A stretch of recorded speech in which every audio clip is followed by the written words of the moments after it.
ಕಾಡಿನಲ್ಲಿ ಒಂದು ಪ್ರಾಣಿ, ಆದರೆ ನಾಡಿನಲ್ಲಿ ದೈವವಾದ ತುಳುವರ ಇಹಪರ ಜೀವನದ ಕಾರಣೀಭೂತ ಮೋಕ್ಷಕಾರಕ ದೈವವೇ ಪಂಜುರ್ಲಿ. ಇಂತಹ ದೈವದ ಆಧಾರಿತ ಒಂದು ಕಾಲ್ಪನಿಕ ಚಿತ್ರವೇ ಕಾಂತಾರ. ಈ ಚಿತ್ರದ ಒಂದು ಸಫಲತೆ ಏನೆಂದರೆ, ಬೌದ್ಧಿಕ ಮಟ್ಟದ ಅಧಪತನದ ಕಾರಣದಿಂದ ತಮ್ಮ ಮೂಲ ಮರೆತ ಯುವ ತುಳುವ ಜನಾಂಗಕ್ಕೆ ಅವರ ಮೂಲವನ್ನ ಈ ಚಿತ್ರ ನೆನಪಿಸಿತು. ಕುಟುಂಬದ ದೈವದ ಮನೆಗೆ ತಲೆ ಹಾಕಿ ಮಲಗದ ಅದೆಷ್ಟೋ ತುಳುವ ಯುವ ಜನರನ್ನ ನಾವು ಈ ಕಾಲದಲ್ಲಿ ನೋಡಿದ್ದೇವೆ. ಅದೂ ಅಲ್ಲದೆ ತನ್ನ ಮೂಲ ಶಕ್ತಿಯ ಮೇಲಿನ ನಂಬಿಕೆಯನ್ನು ಬಿಟ್ಟು ಇನ್ಯಾವುದೋ ಶಕ್ತಿಯ ಮೇಲಿನ ಭಕ್ತಿಯ ಪರಾಕಾಷ್ಠೆಗೆ ಹೋದವರನ್ನೂ ಕಂಡಿದ್ದೇವೆ.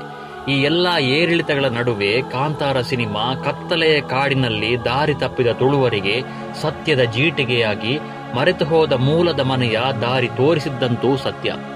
ತುಳುವರ ಕುಟುಂಬದ ತರವಾಡು ಮನೆಯು 5 ಸಮೂಹ ಶಕ್ತಿಗಳ ಆರಾಧನಾ ಕೇಂದ್ರ. ಆ ಶಕ್ತಿಗಳೇ ಕುಟುಂಬದ ಸದಸ್ಯರ ಆಗುಹೋಗುಗಳ ಕಾರಣೀಕರ್ತರು ಎಂಬುದು ತೌಳವ ಸಂಪ್ರದಾಯದ ಅನನ್ಯ ನಂಬಿಕೆ. ಆ 5 ಶಕ್ತಿಗಳೇ ನಾಗ, ಮುಡಿಪು, ಪಂಜುರ್ಲಿ, ಗತಿಸಿ ಹೋದ ಗುರು ಹಿರಿಯರು ಹಾಗೂ ರಾಹು. ಈ 5 ಶಕ್ತಿಗಳಿಗೆ ಕಾಲಕಾಲಕ್ಕೆ ಸಂಕ್ರಾಂತಿ, ವಾರ್ಷಿಕ ಪಂಚಪರ್ವಗಳ ಆರಾಧನೆ ಕ್ರಮಬದ್ಧವಾಗಿ ಸೌಹಾರ್ದತೆಯಿಂದ ಎಲ್ಲಿ ನಡೆಯುತ್ತೋ ಆ ಕುಟುಂಬದಲ್ಲಿ ಯಾವುದೇ ದೈವ ಪ್ರಕೋಪಗಳು, ಸಂತಾನ ಕ್ಷಯ ಸೂಚನೆಗಳು, ಮಾನಸಿಕ ದೈಹಿಕ ಸಮಸ್ಯೆಗಳು, ವರ್ಣಸಂಕರಣ ಸಮಸ್ಯೆಗಳು ಕಡಿಮೆ ಎಂದೇ ಹೇಳಬಹುದು. ಆದರೆ ಪ್ರಸಕ್ತ ಸಾಮಾಜಿಕ ಜಾಲತಾಣದ ಆಕರ್ಷಣೆಯ ಏನು, ತೌಳ ಸಂಪ್ರದಾಯ ತನ್ನ ಮೂಲವನ್ನು ಮರೆತು ಸಾಂಸ್ಕೃತಿಕ ಅಧಪತನದಿತ್ತ ಹೋಗುವ ಕಾಲದಲ್ಲಿ ಕಾಂತಾರ ಎಂಬ ಚಿತ್ರ ಹೊಸ ಹಣತೆಯ ಆಶಾ ಜ್ಯೋತಿಯಾಗಿ ಬೆಳಗಿತು ಎಂದರೆ ತಪ್ಪಾಗಲ್ಲ. ಈ ಚಿತ್ರದಿಂದಾಗಿ ಇಲ್ಲಿನ ಮೂಲ ಮಣ್ಣಿನ ಗಂಧದ ಪರಿಮಳ ಜಗದಗಲ ವ್ಯಾಪಿಸಿತು. ಬೆರ್ಮರ ಸಾರಥ್ಯದ 1000 ಮಾನ್ಯ ದೈವಗಳ ರಥದ ಲಾಂಛನ ಪಂಜುರ್ಲಿ ದೈವ ವರಿಷ್ಠನೆಂದು, ಶಿವ ಸಂಭೂತನೆಂದು, ಈ ತೌಳವ ಮಣ್ಣಿನ ಸಂಜಾತನೆಂದು, 1000 ಮಾನ್ಯ ದೈವಗಳಲ್ಲಿ ಕುಟುಂಬ ವ್ಯವಸ್ಥೆಯ ಯಜಮಾನನೆಂದು ಈ ಚಿತ್ರದ ವರಾಹ ರೂಪಂ ಹಾಡಿನ ಮೂಲಕ ತುಳುವ ಯುವಜನತೆ ಪರೋಕ್ಷವಾಗಿ ಸ್ತುತಿಸಿ ನಿಜಾರ್ಥವನ್ನು ಅರ್ಥೈಸುವಂತಾಯಿತು. ಆದರೆ ಅದರ ನಂತರದಲ್ಲಿ ನಡೆದಂತಹ ಕೆಲವೊಂದು ವಿದ್ಯಮಾನಗಳು ಮಾತ್ರ ಈ ಚಿತ್ರಕ್ಕೆ ವಿರೋಧವನ್ನು ತಂದೊಡ್ಡಿತು.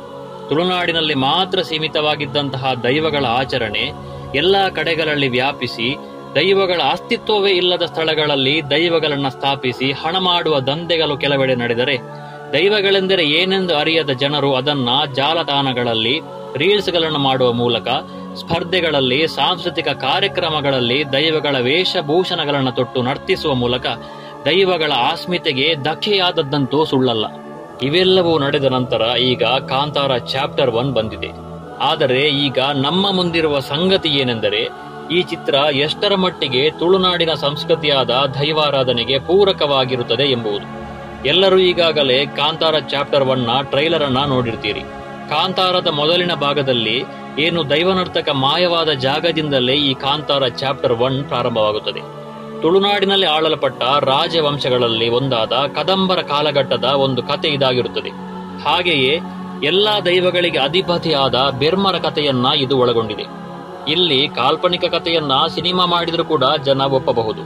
ಆದರೆ ದೈವಗಳ ಆಸ್ಮಿತೆಗೆ ಸ್ವಲ್ಪವೂ ಧಕ್ಕೆಯಾದರೆ ಚಿತ್ರಕ್ಕೆ ಭಾರಿ ವಿರೋಧ ವ್ಯಕ್ತವಾಗಲಿದೆ. ಈ ತುಳುನಾಡನ್ನ ಪರಶುರಾಮ ಸೃಷ್ಟಿ ಎಂದು ಕರೆದರೆ ಈ ಬೆರ್ಮರು ಯಾರು?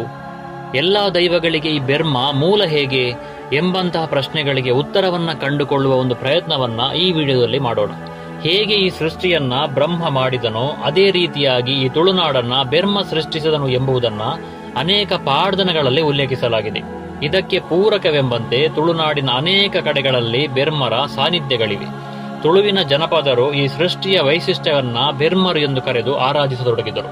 ಕಾಡುಗಳಲ್ಲಿ ಈ ಬೆರ್ಮರ ಏಕಮೇವ ಉಪಾಸನೆಗಳು ನಡೆಯುತ್ತಿದ್ದವು. ಕಾಲಕ್ರಮೇಣವಾಗಿ ವೈದಿಕರ ಪ್ರವೇಶ ಆರಂಭವಾದಾಗ ಬೆರ್ಮರ ಸಮೀಕರಣವನ್ನ ಅವರು ಬ್ರಹ್ಮನೊಂದಿಗೆ ಮಾಡತೊಡಗಿದರು. ನಂತರದಲ್ಲಿ ಶೈವ ಪರಂಪರೆಯಲ್ಲಿ ಬೆರ್ಮರನ್ನ ಬ್ರಹ್ಮಲಿಂಗೇಶ್ವರ ಸ್ವರೂಪದಲ್ಲಿ ಆರಾಧನೆ ಮಾಡಲು ಪ್ರಾರಂಭಿಸತೊಡಗಿದರು. ಮುಂದೆ ಜೈನರ ಪ್ರಭಾವದಿಂದ ಯಕ್ಷ ಬ್ರಹ್ಮನ ಕಲ್ಪನೆ ಆರಂಭವಾಯಿತು. ಆ ಬಳಿಕ ವೈಷ್ಣವ ಪ್ರಭಾವದಿಂದ ನಾಗ ಮತ್ತು ಬೆರ್ಮರ ಜೊತೆಯಾಗಿ ನಾಗ ಬೆರ್ಮರು ಎಂಬ ಆರಾಧನೆ ಆರಂಭವಾಗಿ ಅದರಲ್ಲಿ ಈಗ ಕೇವಲ ನಾಗ ಆರಾಧನೆ ಮಾತ್ರವೇ ಉಳಿದುಕೊಂಡಿದೆ. ಭಾರತದ ಪ್ರಾಚೀನ ಸಂಸ್ಕೃತಿಯಲ್ಲಿ ಅಜೀವಿಕರು ಎಂಬ ಒಂದು ಪಂಥವಿತ್ತು. ಬೌದ್ಧ ಮತ್ತು ಜೈನ ಧರ್ಮದ ಸಮಕಾಲೀನರಾದ ಈ ಪಂಥವು ಈಗ ಎಲ್ಲೂ ಕೇಳಲೇ ಸಿಗುವುದಿಲ್ಲ. ಅಂತೆಯೇ ಈಗ ತುಳುನಾಡಿನಲ್ಲಿ ಸಾವಿರಾರು ದೈವಗಳ ಅಧಿಪತಿಯಾದ ಬೆರ್ಮರ ಸಾನ್ನಿಧ್ಯಗಳು ಅಲ್ಲೋ ಇಲ್ಲೋ ಎಂಬಂತೆ ಅತಿ ವಿರಳವಾಗಿದೆ. ಈಗೀಗಂತೂ ತುಳುನಾಡು ಬೆರ್ಮರ ಸೃಷ್ಟಿಯ ಅಥವಾ ಪರಶುರಾಮ ಸೃಷ್ಟಿಯ ಎಂಬ ಚರ್ಚೆಯು ಆರಂಭವಾಗಿದೆ. ಆದಿ ತುಳುವರ ಪ್ರಕಾರ ತುಳುನಾಡು ಬೆರ್ಮರ ಸೃಷ್ಟಿ. ಬೆರ್ಮರು ಎಂಬುವುದು ಇಡೀ ತುಳುನಾಡಿನ ದೈವಾರಾಧನೆಯ ಒಂದು ಚಾಲನಾ ಶಕ್ತಿ ಎಂಬುವುದು ತುಳುವರ ನಂಬಿಕೆ. ಬೆರ್ಮರ ಉಪಾಸನೆಯೊಂದಿಗೆ ಶಾಸ್ತಾವು ಅಥವಾ ತಾತಾವು ಎಂಬ ದೈವದ ಆರಾಧನೆ ಕೂಡ ತುಳುನಾಡಿನಲ್ಲಿತ್ತು. ಈಗ ಆ ಆರಾಧನೆ ಕೂಡ ನಮ್ಮಿಂದ ದೂರವಾಗಿದೆ. ಪ್ರತಿಯೊಂದು ಈಶ್ವರ ದೇವಸ್ಥಾನದ ನೈಋತ್ಯ ಭಾಗದಲ್ಲಿ ಶಾಸ್ತಾರನ ಸಾನ್ನಿಧ್ಯವಿರುತ್ತಿತ್ತು. ಆತನನ್ನ ಭೂತನಾಥ ಎಂದು ಕರೆಯುತ್ತಾರೆ. ಅಯ್ಯಪ್ಪ ಸ್ವಾಮಿಯ ಇನ್ನೊಂದು ಸ್ವರೂಪವೂ ಕೂಡ ಹೌದು. ಇದು ಕೂಡ ತುಳುನಾಡಿನಲ್ಲಿ ಬಹಳ ಪ್ರಭಾವವನ್ನು ಹೊಂದಿತ್ತು. ಆ ರೀತಿಯ ಸಾನ್ನಿಧ್ಯಗಳು ಈಗ ಮಹಾಲಿಂಗೇಶ್ವರನ ದೇವಸ್ಥಾನಗಳಾಗಿ ಬದಲಾಗಿವೆ. ಜೈನರ ಕೆಳದಿಯ ಪ್ರಭಾವದಿಂದ ಮುಂದೆ ವೀರಭದ್ರನ ಪ್ರವೇಶವೂ ಕೂಡ ಇಲ್ಲಿ ಆಯಿತು. ಹೀಗೆ ಅನೇಕ ರಾಜಾಡಳಿತಗಳು ಬದಲಾದಂತೆ ನಮ್ಮಲ್ಲಿನ ಆರಾಧನೆಗಳು ಕೂಡ ಬದಲಾಗುತ್ತಾ ಬಂದವು. ಇಲ್ಲಿ ಮೊದಲು ನಾವು ಮಡಿವಾಳರು ಮಾಡಿದಂತಹ ಉಜಭಸ್ವವನ್ನ ಮನೆಯಲ್ಲಿ ಒಂದು ಕಡೆ ನೇತು ಹಾಕಿ ಅದನ್ನು ಹಾಕಿಕೊಂಡು ದಿನನಿತ್ಯದ ಚಟುವಟಿಕೆಗಳಿಗೆ ಹೋಗುವ ಕ್ರಮವಿತ್ತು. ಅದು ಕೆಳದಿಯವರ ಅಥವಾ ಅದಕ್ಕಿಂತ ಹಿಂದೆ ಇದ್ದಂತಹ ಶೈವರ ಪ್ರಭಾವದಿಂದ ಬಂದಂತಹವುಗಳು. ನಂತರದಲ್ಲಿ ವಿಜಯನಗರ ಸಾಮ್ರಾಜ್ಯದ ಕಾಲದಲ್ಲಿ ನಮ್ಮಲ್ಲಿ ದಾಸಯ್ಯರು ಬರುವುದಕ್ಕೆ ಆರಂಭವಾದರು. ಈಗ ನಮ್ಮ ಕುಟುಂಬದಲ್ಲಿ ಮುಡಿಪು ಕಟ್ಟುವ ಕ್ರಮವು ಕೂಡ ವಿಜಯನಗರ ಸಾಮ್ರಾಜ್ಯದ ಪ್ರಭಾವದಿಂದ ಬಂದಿರುವಂಥದ್ದು. ಆ ಸಮಯದಲ್ಲಿ ಕಾಳು ಮೆಣಸಿನ ವ್ಯಾಪಾರ ಎಷ್ಟು ವ್ಯಾಪಕವಾಗಿ ಹಬ್ಬಿತೆಂದರೆ ದೇವಸ್ಥಾನಗಳಲ್ಲಿ ದಕ್ಷಿಣೆಯ ಬದಲಾಗಿ ಕಾಳು ಮೆಣಸನ್ನ ಹಾಕುತ್ತಾ ಇದ್ದರು. ಹಾಗಾಗಿ ಈವಾಗ ನಾವು ಮುಡಿಪು ಕಟ್ಟುವಾಗ ಒಂದು ಹಿಡಿ ಕಾಳು ಮೆಣಸನ್ನು ಹಾಕುವ ಕ್ರಮ ಇದೆ. ಪಂಜುರ್ಲಿ ದೈವದ ಪಾಡ್ದನವೊಂದರಲ್ಲಿ ವಿಜಯನಗರ ಸಾಮ್ರಾಜ್ಯದ ಉಲ್ಲೇಖವಿದೆ. ಅದೇ ರೀತಿ ಕಲ್ಕುಡನ ಪಾಡ್ದನದಲ್ಲಿ ಐಗುಂಡಿ ಸಂಸ್ಥಾನ ಎಂಬ ಉಲ್ಲೇಖ ಇದೆ. ಹಾಗಾಗಿ ಆ ಕಾಲದ ರಾಜ ಆಳ್ವಿಕೆಗಳ ಹೆಸರನ್ನ ಪಾಡ್ದನದಲ್ಲಿ ಸೇರಿಸಿದ್ದರಿಂದ ನಮಗೆ ಆ ದೈವದ ಕಾಲಮಾನ ಯಾವುದು ಎಂಬುದರ ಸುಳಿವು ಸಿಗುತ್ತದೆ. ಆದರೆ ಬೆರ್ಮರ ಕಾಲಮಾನ ಇವೆಲ್ಲವುಗಳನ್ನ ಮೀರಿ, ಅಂದರೆ ಕಾಡಿನಿಂದ ನಾಗರಿಕತೆಯನ್ನ ಬೆಳೆಸಿಕೊಂಡು ಬಂದಂತಹ ಆ ಕಾಲಮಾನವನ್ನು ಸೂಚಿಸುತ್ತದೆ. ಪದ್ಮಪುರಾಣದ ಪುಷ್ಕರ ಖಂಡದ ಪ್ರಕಾರ ಲೋಕವನ್ನು ಸೃಷ್ಟಿಸಿದ ಬ್ರಹ್ಮನು ಭೂಲೋಕಕ್ಕೆ ಬಂದು ಕೋಟೇಶ್ವರದಲ್ಲಿ 1000 ವರ್ಷಗಳ ತಪಸ್ಸನ್ನಾಚರಿಸಿದ. ಈ ಕಾರಣದಿಂದಾಗಿ ಅಲ್ಲಿನ ಮೂಲ ನಿವಾಸಿಗಳು ಮುಂದೆ ಆ ಬ್ರಾಹ್ಮಣನ ತುಳುನಾಡಿನ ಬೆರ್ಮೆರು ಎಂದು ಆರಾಧನೆ ಮಾಡುತ್ತಾ ಬರುತ್ತಾರೆ. ಬೆರ್ಮೆರು ಮುಂದೆ ತುಳುನಾಡನ್ನು, ಭೂತಗಣಗಳನ್ನು, 7 ಸಿರಿ 1000 ಮಾನ್ಯ ದೈವಗಳನ್ನು, ನಾಗನನ್ನು ಸೃಷ್ಟಿ ಮಾಡಿದರು ಎಂದು ಪಾಡ್ದನವು ಹೇಳುತ್ತದೆ. ಹಾಗಾಗಿ ಚತುರ್ಮುಖ ಬ್ರಹ್ಮ ಹಾಗೂ ತುಳುನಾಡಿನ ಬೆರ್ಮೆರು ಇವರ ಸಾಮ್ಯತೆಯನ್ನ ನಾವು ಹೇಳಲಾಗುವುದಿಲ್ಲ. ನಾವು ಈಗ ಕಾಂತಾರ ಚಾಪ್ಟರ್ 1 ಚಿತ್ರದ ಬಗ್ಗೆ ಹೇಳುವುದಾದರೆ, ಈ ಚಿತ್ರದ ಟೀಸರ್ ಈಗಾಗಲೇ ಮಿಲಿಯನ್ ಗಟ್ಟಲೆ ವ್ಯೂಸ್ ಗಳನ್ನು ಪಡೆದುಕೊಂಡಿದೆ. ಇದು ಕದಂಬರ ಕಾಲದ ಕತೆ ಎಂದು ಈಗಾಗಲೇ ಚಿತ್ರತಂಡವು ಹೇಳಿಕೊಂಡಿದೆ. ತುಳುನಾಡನ್ನು ಆಳಿದ ರಾಜವಂಶಸ್ಥರಲ್ಲಿ ಈ ಕದಂಬರು ಕೂಡ ಒಬ್ಬರು. ಪ್ರಾರಂಭದಲ್ಲಿ ಕರಾವಳಿ ಕರ್ನಾಟಕದಲ್ಲಿ ಆಳ್ವರು, ಚೌಟರು ಮತ್ತು ಬಳ್ಳಾಳರ ಆಳ್ವಿಕೆ ಇತ್ತು. ನಂತರದಲ್ಲಿ ಇವರುಗಳು ಕದಂಬರು, ಚಾಲುಕ್ಯರು, ರಾಷ್ಟ್ರಕೂಟರು ಮತ್ತು ಹೊಯ್ಸಳರ ಅಧೀನರಾದರು. ಕೊನೆಯದಾಗಿ ಆಳಿದವರೆಂದರೆ ವಿಜಯನಗರದ ಅರಸರು. ಇವರ ಕಾಲದಲ್ಲಿ ಮಂಗಳೂರು ಮತ್ತು ಬಾರ್ಕೂರು 2 ಪ್ರಮುಖ ವಸಾಹತು ಕೇಂದ್ರಗಳಾಗಿದ್ದವು. ಕದಂಬರ ಕಾಲದಲ್ಲಿ ಮಯೂರವರ್ಮನ ಕಾಲಘಟ್ಟವು ಅತ್ಯಂತ ಪ್ರಮುಖವಾಗಿತ್ತು. ಮಯೂರವರ್ಮನ ಕೆಳಗೆ ಅಲುಪರು ತುಳುನಾಡಿನ ಮುಖ್ಯಸ್ಥರಾಗಿದ್ದರು. ಆ ಕಾಲಘಟ್ಟದಲ್ಲಿ ನಡೆದಂತಹ ಒಂದು ಘಟನೆಯನ್ನ ಈ ಚಿತ್ರದಲ್ಲಿ ತೋರಿಸಿರಬಹುದು, ಅಥವಾ ಇದೊಂದು ಕಾಲ್ಪನಿಕವಾಗಿ ಹೆಣೆದಿರುವ ಕಥೆಯಾಗಿರಲೂಬಹುದು.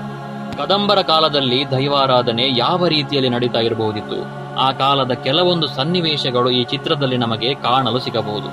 ಅದೇನೇ ಇರಲಿ, ದೈವಾರಾಧನೆಯ ಮೂಲ ಪರಂಪರೆಗೆ ಯಾವುದೇ ಧಕ್ಕೆ ಯಾರಿಂದಲೂ ಬರಬಾರದು. ದೈವದ ವೇಷವನ್ನ ಹಾಕಲು ಅದರದ್ದೇ ಆದ ಕಟ್ಟುಪಾಡುಗಳು, ಜಾತಿ ವ್ಯವಸ್ಥೆ ಇದೆ. ಅದನ್ನು ಬಿಟ್ಟು ಮತ್ತೆ ಯಾರಿಗೂ ಅದನ್ನ ಧರಿಸಲು ಸಾಧ್ಯವಿಲ್ಲ. ಇದಕ್ಕೆ ಪೂರಕವಾಗಿ ಈ ಚಿತ್ರವು ರಚನೆಯಾಗಿದ್ದರೆ ಅದೊಂದು ದಂತಕತೆ ಖಂಡಿತ ಆಗಬಹುದು. ಕೊನೆಯದಾಗಿ ಹೇಳಬೇಕೆಂದರೆ, ದೈವಾರಾಧನೆಗೆ ಯಾವುದೇ ಚಿತ್ರದ ಅಥವಾ ಪ್ರಚಾರದ ಅಗತ್ಯ ಇಲ್ಲ. ಅದು ಸೂರ್ಯ ಚಂದ್ರರು ಇರುವ ತನಕ ಇರುತ್ತದೆ ಎನ್ನುತ್ತಾ ಇನ್ನೊಂದು ವಿಡಿಯೋದೊಂದಿಗೆ ಮುಂದಿನ ಸಂಚಿಕೆಯಲ್ಲಿ ಸಿಗೋಣ. ಅಲ್ಲಿಯವರೆಗೂ ನಮಸ್ಕಾರ.